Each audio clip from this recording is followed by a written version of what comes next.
Naam, mtazamaji wa Trend TV, bwana, moja kati ya vitu ambavyo tumevikuta huko mitandaoni ni kuhusiana na hizi picha za moja kati ya watumishi wa Mungu hapa Tanzania. Huyu ni mwimbaji wa Injili ambaye anafahamika kwa jina la Christina Shusho. Sasa Christina Shusho bwana, kuna hizi picha ameziposti katika ukurasa wake wa Instagram zikiwa zinamuonyesha yupo na kijana fulani hivi ambaye hatujamfahamu bado ni nani, hatujafuatilia kiundani zaidi, lakini details zake bado hazijawa available, lakini ni mtu ambaye ameonekana ni mtu wake wa karibu, ambapo huyu jamaa yeye ukimtazama tu kwa haraka haraka amevaa cheni, amevaa heleni na vitu vingine kama hivyo. Sasa alafu hapa chini mwenyewe Christina Shusho akaandika kwamba hey, Ray Bemeta, new fresh models for you, hire us. Alafu akaka pale emoji ya kucheka na verification. Sasa basi hii ni video ambayo imefanya watu wengi sana wajiulize maswali mengi, kwa sababu hata katika page mbalimbali za udaku wamekuja kujiuliza kwamba bwana, hapa nini kinaendelea. Ni kwamba mtumishi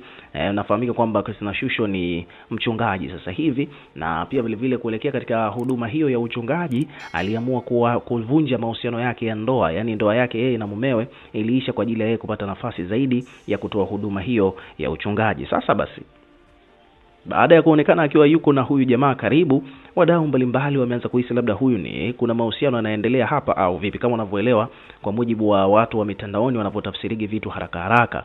Kwa hiyo hapa kuna page ameandika kwamba bwana, account yake imehakiwa au kuna mtu ameuliza hivyo, lakini pia kuna page nyingine hapa ameandika kwamba ni mubaba wake amepata furaha tena, watu wameuliza hivyo. Umeona bwana So baada ya kuposti Christina Shusho hivyo, kila mtu amekuja kuweka maoni yake. Kwa mfano kuna mtu hapa sasa, bwana, endeleeni, Mungu atawaaibisha mpaka mseme po. Kwa mtu hapa ameandika kwamba bwana, huyu ndio aliyempiga mzee wetu, kwa sababu bwana bwana ndio aliyoyataka haya.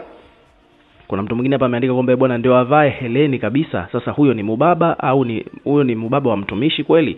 Kwa mtu ameuliza hivyo kwamba kama Christina Shusho yuko katika mahusiano na huyu jamaa ambaye ameposti naye picha, je, inakuwaje huyu jamaa amevaa maheleni na cheni, ukizingatia kwamba Christina yeye ni mtumishi, na kuaje anakuwa katika mahusiano na mtu wa namna hii?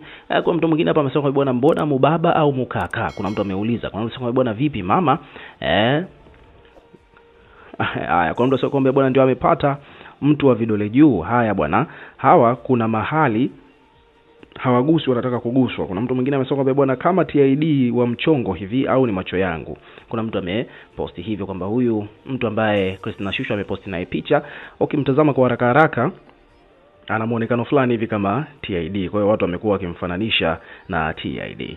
So ukiwa kama mdau, weka maoni yako katika comment section. Unahisi kwamba ni nini kinaendelea? Labda ni mtu tu ambaye anafanya naye biashara, au ni muuza duka, labda alikuwa ameenda kufanya shopping hapo akaamua kupiga naye picha na kuposti, au ni kweli kama vile ambavyo watu wanavyohisi huko mitandaoni kwamba huyu ndiye bebe mpya wa Christina? Weka maoni yako katika comment section, tutakuwa tukisoma na kureplay kila comment, na pia vile vile hakikisha una subscribe kwa ajili ya kupata update zaidi.